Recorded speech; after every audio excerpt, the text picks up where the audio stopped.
is good, everyone? Welcome to the #1 channel for Conscious Vegan. My name is T. If this is your first time, welcome. So today's video, we're going to be talking about peanut butter. I know, right? Peanut butter? Why peanut butter? So in my previous video, my previous grocery haul, I had stated that I no longer eat peanut butter, but I never went into the specifics of why I don't eat peanut butter. I'm gonna put the link to that video like right down here. But if you look at the video, you'll see in the comment section a couple people asked, for me to make a video on why I no longer eat peanut butter. So, this video right here is especially for those people right there, especially for y'all. I got y'all. Let's get into this video. So, peanut butter contains rodent hair and insect parts. Rodent hair and 30 or so insect parts, and is allowed in our country. And for all those, and that's what my father told me. And initially, I was like, but me knowing my dad, I know he wasn't not lying. He wasn't, telling me no story. So I took the initiative and just to do some research. And upon doing my research, I found 2 articles that I feel as though that would best tell y'all the story about exactly what I'm telling y'all about insects, parts, and rodent hairs being in peanut butter. Like, what? First article I want to show you guys is from CNN.com. Bugs, rodent hair, and poop. If y'all guys want me to make a video going into all the foods that has like rodent hair or insect fragments, please comment down below. But in this video right here, we're just going to focus on, peanut butter. So right here, as you read in this article, peanut butter is one of the most controlled foods in the FDA list. An average of 1 or more rodent hairs and 30 or so insect fragments are allowed for every 100 grams, which is 3.5 ounces. The typical serving size for peanut butter is 2 tablespoons, unless you slather, which I did all the time. That means each 2 tablespoon peanut butter sandwiches will only have about 8 insect fragments and a teensy tiny bit of rodent filth. Filth is what the FDA calls these insect and rodent food defects. So, in this article right here, you'll see that the FDA knows about the insect fragments and the rodent hair being inside the peanut butter is actually controlled. I'm gonna go to the second article, and in the second article, you'll see exactly second article from FDA. So let's get to the second article. Remember the word filth, because that word will come back up again. Filth. Now the second article I have for you is from FDA.gov. Peanut butter alterations with filth. Grit. There go that word filth again. So in this article right here, it goes into explaining about what filth is and the peanut butter and everything. I was explaining about is just a little overview about it. So right here it says number 1, filth. The peanut butter contains an average of 30 or more insect fragments per 100 grams. Or B, the peanut butter contains an average of 1 or more rodent hairs per 100 grams.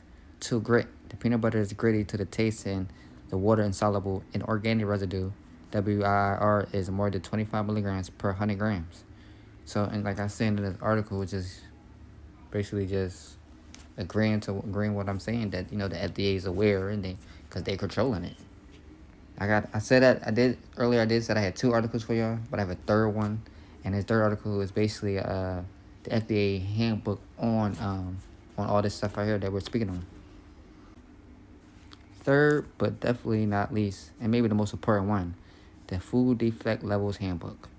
And in this handbook, it basically just tell you about levels of natural unavoidable defects in foods that present no health hazards for humans.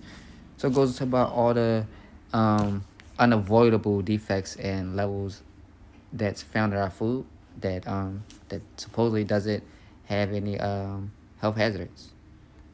And as I scroll down, I go to a glossary. In the glossary, it says different things like mildew and mold count.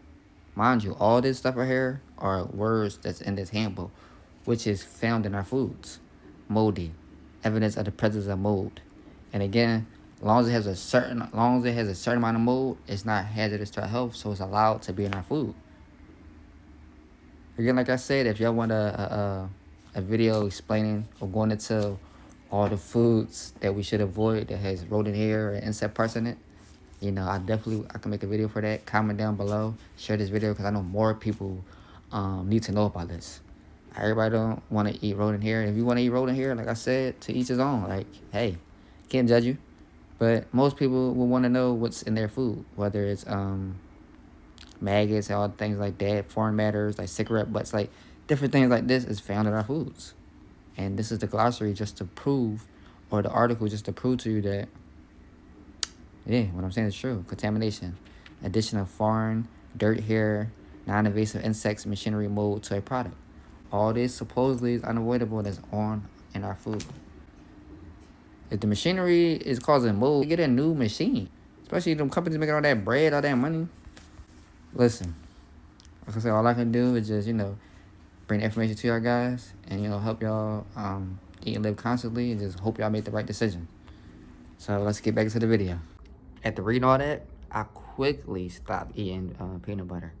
And like I said, there's other foods that have these same contaminants inside of them.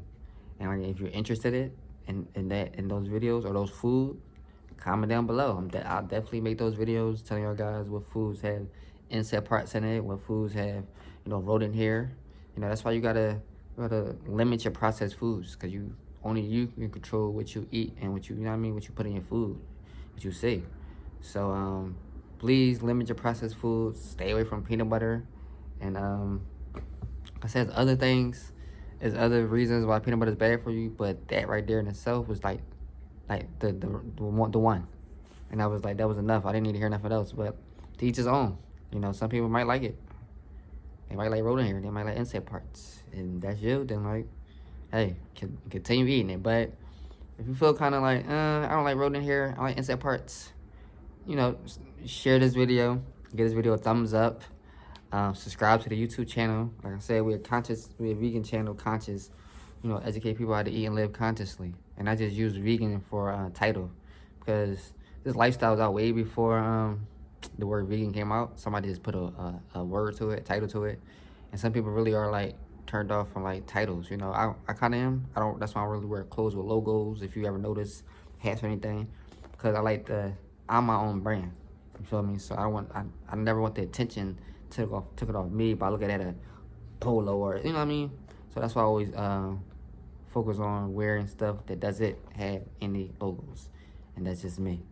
The title is just used for people to know exactly who we're about. That's why I use peace, love, vegan. That's why vegan is there.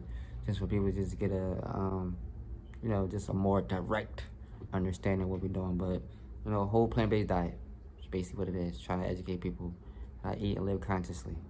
My whole mission, my whole reason of doing this, I started this brand is trying to create gardens. I want to create gardens in communities everywhere. Starting with my mom's neighborhood. I always said if she didn't grow up in a neighborhood, and if she had options, then maybe she would have lived longer. She passed away from cancer, and that was from eating unhealthy. And yeah, if you could change the way a person eat, you could change the person's habit, then they can you can change them.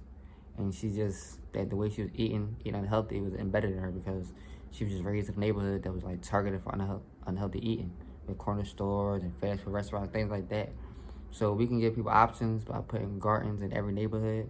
That would just let people exercise their free will, and so they won't be focused, or they won't be forced to eat a diet that's detrimental to their health.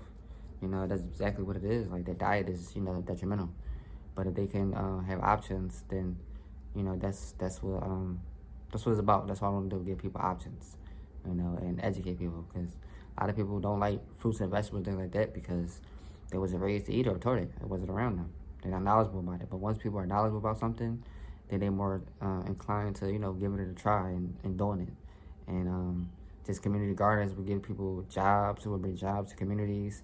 It will eliminate waste, because you don't have to worry about trafficking from city to city to bring food. Now that city can produce its own food on a mass level, because each community has a garden. So yeah, and that's what I'm just trying to do. So created the GoFundMe. The GoFundMe is going to be up, and if there's not a link down there for the GoFundMe, follow me on Peace Love Vegan 420 on IG. Look out for that GoFundMe. Subscribe to my YouTube channel as well, because I'm making a video specifically for my GoFundMe, so everybody can get a know exactly what I'm trying to do with these gardens, with the GoFundMe. You know, so continue supporting, sharing, and I hope this peanut butter video was informative. Hope y'all stay away from peanut butter and yeah, eat and live consciously. And like I always say, dare to be vegan. Peace.